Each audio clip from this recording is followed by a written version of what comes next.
Kwi-media briefing yayizolo, uma ubheka izinto ezikhulunywe uJaji John Hlophe, kuvele kushiye imibuzo ethi kungani enkulumweni kaMbalula ayikhomba ukuthi i-ANC ayikujabuleli ukuqokwa kukaHlophe njengomunye ozoba ingxenye yamalunga e-JSC.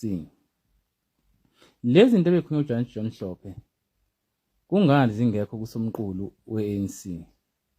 Ngoba lezi zinto phela kumele ngabe zikhona kusomqulu we-ANC njengoba belwela abantu abamnyama.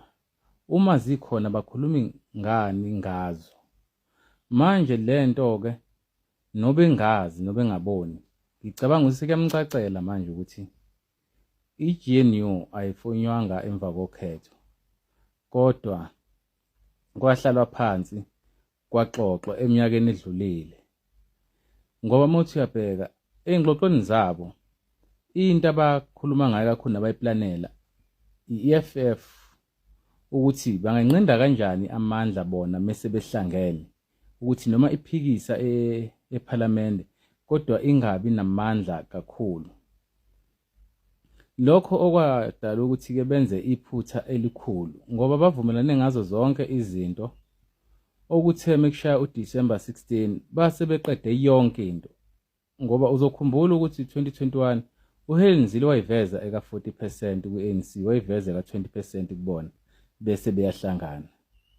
Manje mekushaya uDisemba 16 sebeqede yonke into, umnumzana uZuma mesekhuluma indaba ye-MK, kwabe sekuphazamisa zonke iy'nhlelo ababenazo.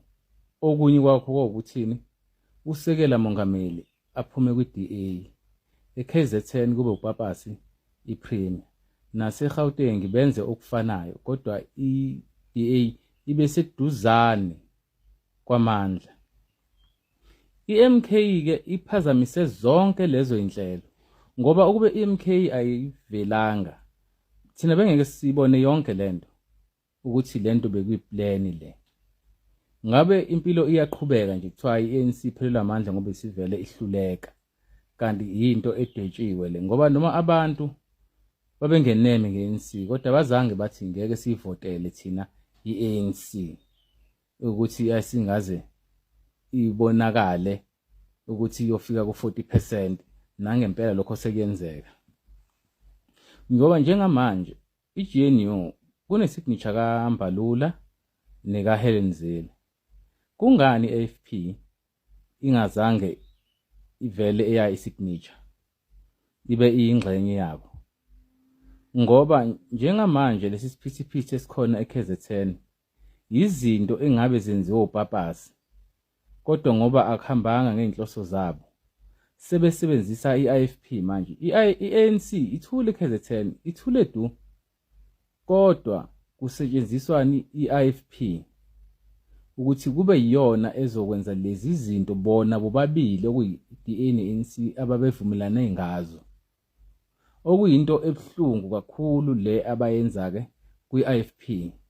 Noma ngingazi abaholi bayo ababoni yini ukuthi labo bobabili abakaze bayithande i-IFP, kungani namhlanje bethumela yona phambili?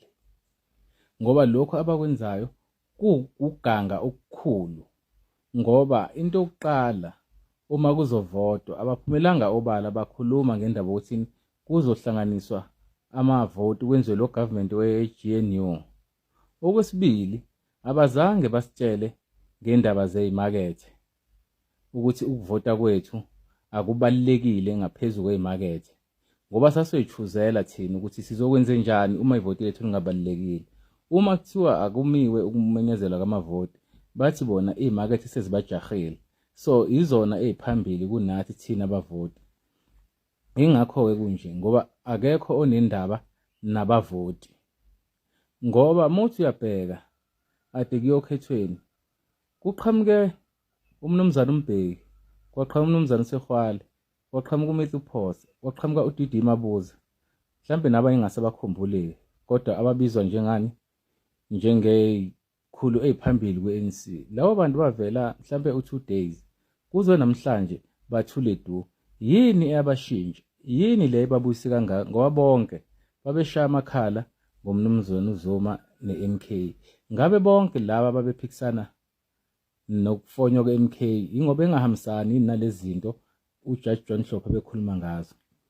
Ngokwami babefanele ungahambisani na-MK ngesimo sokuthi labantu bamabillionaires kodwa eSouth Africa kukhona umuntu oshoda ngo-2 rand.